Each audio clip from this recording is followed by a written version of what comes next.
আল্লাহ রাসূল সাল্লাল্লাহু আলাইহি ওয়াসাল্লাম একবার ওয়াজ করতেছেন, সহিহ বুখারীর বর্ণনা।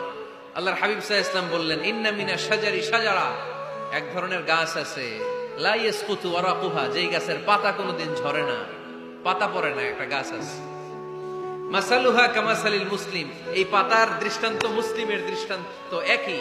হাদিসুনি মা হিয়া, দেখি তো কোন সাহাবী বলতে পারে এটা কোন গাছ। আল্লাহর হাবিব বললেন, এমন একটা গাছ আছে যেই গাছের কোনো পাতা ঝরে না।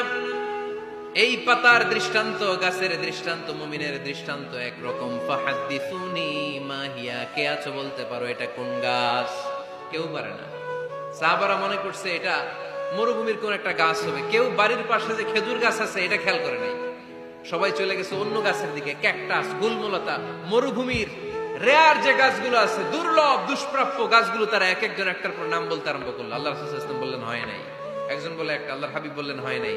সবশেষে কেউ যখন